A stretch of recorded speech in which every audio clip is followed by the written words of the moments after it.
पर वोट डालते समय अपना ईमान मत गवाओ, वोट तो भारतीय जनता पार्टी को ही देना। फिर मैं कहती हूँ जिसने नहीं दी, जिसने बेईमानी करी, ये जो गिलासधारियों के पैसे लेके, साड़ी लेके, गिलास लेके, दारू लेके जो तटस्थ हुए, वो सब अपनी डायरी में लिख लेना पक्का। अगले जन्म में दिख रहे ना आपको ऊंट, भेड़, बकरी, कुत्ते, बिल्ली। आपने पूर्व मंत्री और बीजेपी विधायक उषा ठाकुर का ये बयान सुना होगा। अगर सुना है तो सचेत हो जाइए, क्योंकि भविष्य में होने वाले चुनाव में अगर आपने भाजपा को वोट नहीं किया तो हो सकता है आप भेड़, बकरी, कुत्ता या कोई दूसरा जानवर बन जाएं। इसलिए अगर आप अगले जन्म में जानवर बनने से बचना चाहते हैं तो बीजेपी की विधायक उषा ठाकुर की बात जरूर मानना, क्योंकि वो भगवान से सीधे बात करती हैं। ऐसा हम नहीं कह रहे, बल्कि वो खुद कह रही हैं। सुनिए उनका ये बयान। अगले जन्म में दिख रहे ना आपको ऊंट, भेड़, बकरी, कुत्ते, बिल्ली। जो लोकतंत्र बेचेगा वो यही बनने वाले हैं, पक्का लिखना। भगवान से मेरी सीधी बातचीत है, विश्वास करना मेरा।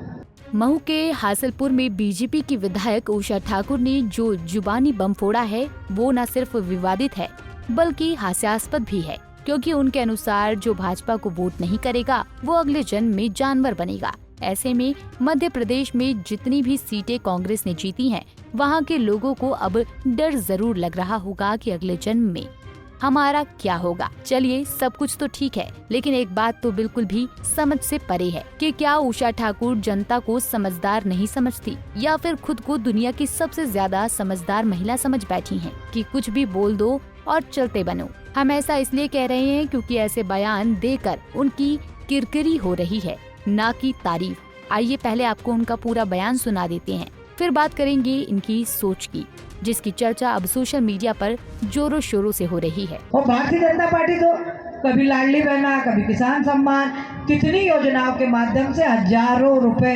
हर हितग्राही के खाते में आते ही आते हैं। उसके बाद भी यदि 1500 में वोट बिक जाए तो फिर तो ये मनुष्यों के लिए डूब मरने की बात।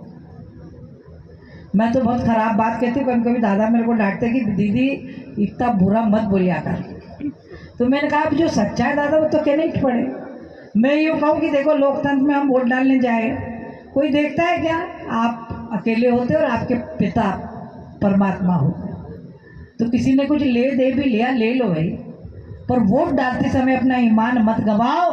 वोट तो भारतीय जनता पार्टी को ही देना, जो राष्ट्र, धर्म, संस्कृति की सेवा करती। और फिर मैं कहती हूँ जिसने नहीं दी, जिसने बेईमानी करी, ये जो गिलासधारियों के पैसे लेके, साड़ी लेके, गिलास लेके, दारू लेके जो तटस्थ हुए, वो सब अपनी डायरी में लिख लेना पक्का। अगले जन्म में दिख रहे ना आपको ऊंट, भेड़, बकरी, कुत्ते, बिल्ली। जो लोकतंत्र बेचेगा वो यही बनने वाले हैं, पक्का लिखना। भगवान से मेरी सीधी बातचीत है, विश्वास करना मेरा, ठीक है? तो लोकतंत्र की रक्षा।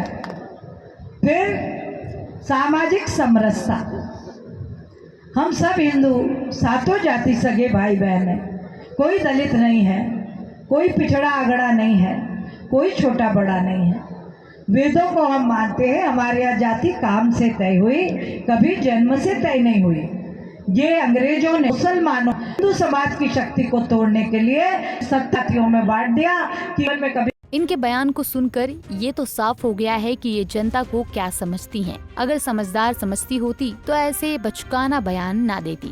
अच्छा होता कि उषा ठाकुर जनता के बीच पहुंचकर उनके भविष्य, रोजगार व अन्य सुविधाओं के बारे में चर्चा करती। जिसके लिए जनता ने चुना है वो काम करती, लेकिन ऐसा नहीं हुआ। राजनीति में आस्था का इस्तेमाल नया नहीं है, लेकिन अब सवाल ये है कि क्या लोकतंत्र में ऐसी भाषा की कोई जगह है। हालांकि अब देखने वाली बात होगी कि इस मामले में बीजेपी अपनी विधायक पर क्या कार्रवाई करेगी या फिर उनके बयान का समर्थन करेगी। Bureau report, Punjab Kesari TV. हमसे जुड़े रहने के लिए हमारे YouTube चैनल को सब्सक्राइब करें और नई वीडियो की नोटिफिकेशन के लिए बेल आइकॉन को दबाएं। अगर आप ये वीडियो Facebook पर देख रहे हैं तो लाइक जरूर करें और ज्यादा से ज्यादा शेयर करें। धन्यवाद।